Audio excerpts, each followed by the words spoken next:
everyone, it's Renee with Delaney Jane Cards. Welcome back to my channel. Today I have another card featuring the not too shabby spring and summer release. Jamie has lots of fun things in her shop, and she has a reward program. You shop there, you earn points, you can win free stuff or earn free stuff.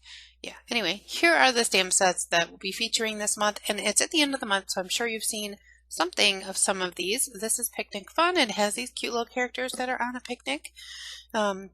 This is Tea Time Buddies, cups of tea, critters in a tea, some macaroon cookies, that could be cheeseburgers, you never know. Then Summertime Buddies, which is the stamp set that I'm going to feature today. It has these two little cuties in inner tubes, and the summertime sentiment that's on there is incorrect. But if you order this, or when you order this, there will be a corrected version of that sentiment in there. And then this is the fourth set. It is Spring is in the Air, some super adorable critters in some rubber boots. So those are the four sets that Jamie released for her spring and summer release. And like I said, she does have this rewards program, but for other things in her store, you can use the code N2S10 and get 10% off. I will have some links below for the stamp sets.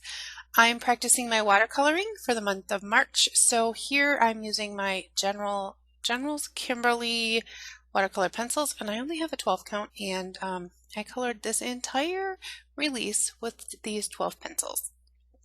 I learned a lot about coloring with watercolor pencils during the month of March. I also busted into my pan watercolors this month, and I'm really hoping to use them a lot more in the future.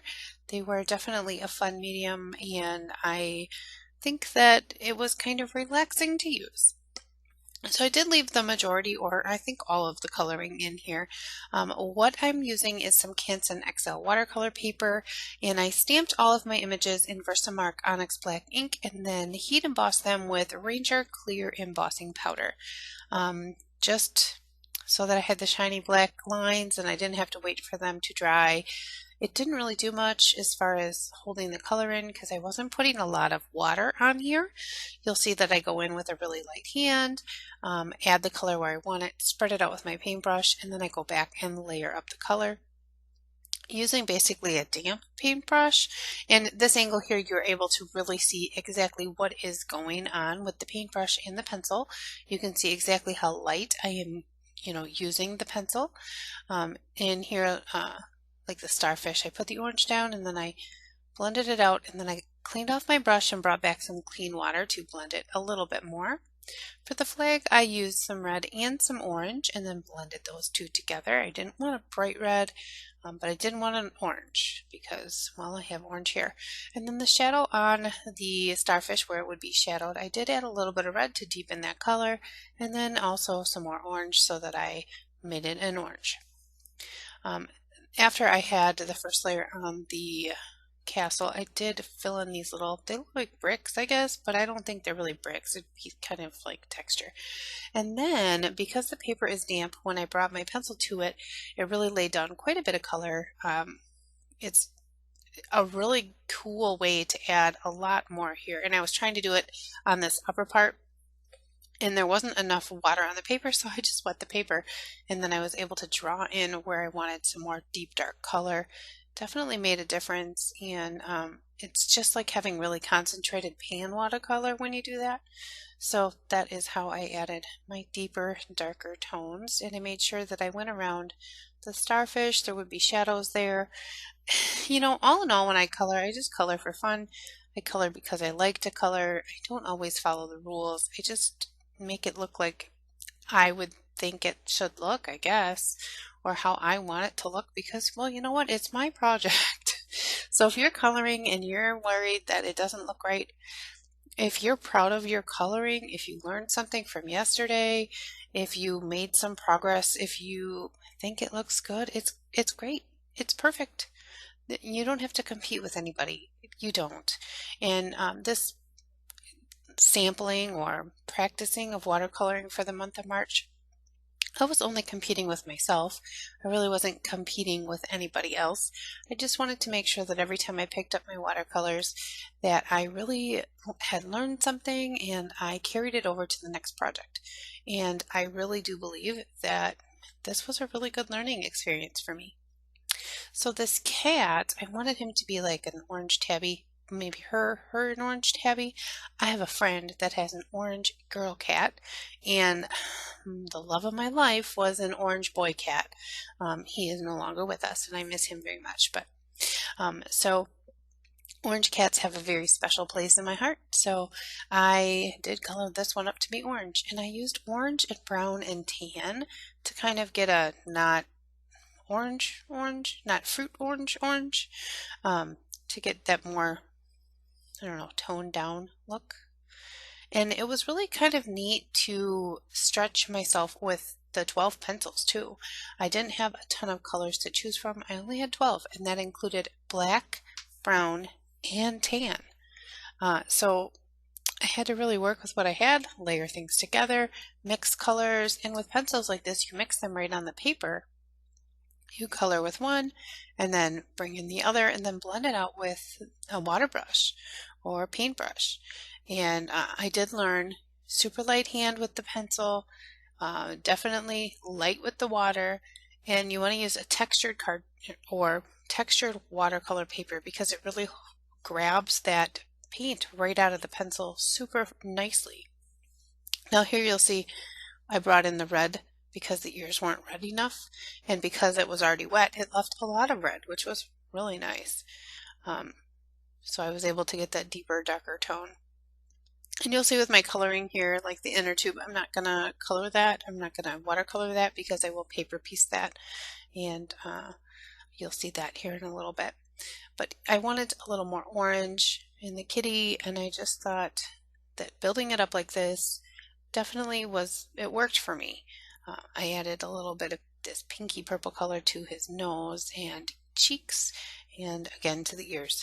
Now this little puppy, I wanted him to be a darker brown, so I did start with my brown, and I'm just kind of really lightly coloring it on, and then I went over the whole area and then a little bit beyond with my tan.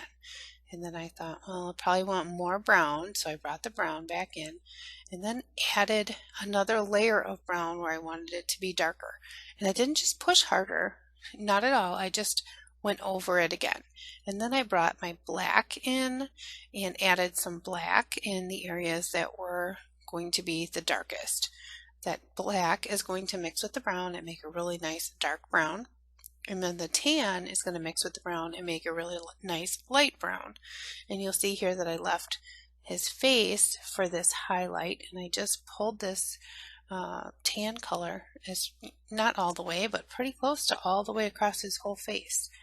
And then I wasn't sure that I had enough brown in with the black, so I did add a little bit more. And then when I started with the paintbrush, I started in the lightest area. Didn't want to drag the darker color into the light area. I wanted to blend that white spot out first. And then I went around the edges and kind of activated all the paint that's around the edges. And I will pull that into the center, but because I started with a white spot in the center, I do get a nice highlight. So here I was just finishing up the base layer of the puppy's face.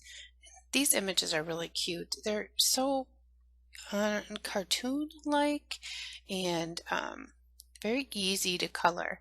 If you are looking for something to do with your kids, I know everybody's home right now.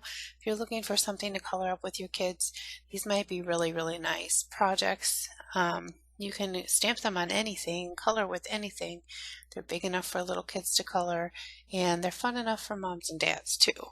So here for the puppy, I wanted his ear to have a lot of white, so I just shaded him with the black, and then I am going to end up putting a brown spot, so I just put a kind of a base layer of color there. And then for the other ear, I am going to color that all the way brown, and I wanted it to be darker, so I did bring the black in and added a little bit more shadow, and then made sure that I didn't have black as my shadow. I covered it with brown. And then because my paper is still wet, the brown, you can see how it goes on really nice. And I gave him a spot around his eye and one on his ear and just kind of blended it just a little bit so it wasn't so harsh. For his tummy, I added a little bit of the tan and then shaded that with the brown and picked up there was too much pigment there, so I just picked that up with a thirsty brush, which is something that I have learned in this month's journey with watercoloring. And for the entire set, those were the paper pads that I used, and I did paper piece lots of little bits and pieces from the entire collection.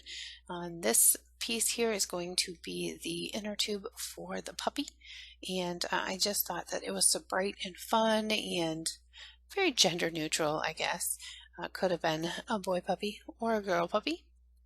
And then here is the inner tube for the kitty, and I just kind of placed it where I was going to get like the right spot colors, because that's one really cool thing about paper piecing is you're basically coloring with the pattern paper, so you can kind of pick and choose what part of the paper you want to highlight by doing that. And then when I paper piece, I like to shade my images, and here I just have a C3 and a C0 marker, and I'm just adding shadows. Doesn't look like much here, but once you add it to the paper or to the image, it definitely makes a difference. You don't have to do this, but I do like doing it. I also do it before I fussy cut. So here I fussy cut out all of the little pieces, the two floaties, one for the cat and one for the dog. And I do have these black handled scissors. I've had them for a long time. They're not Tim Holtz, but they're very similar in style to his. They don't have the squishy handle though. And for all my paper piecing, I do run around the outside edge with a Tombow marker, and I believe this is at least as close to black as I have in my collection. I think it's the N25.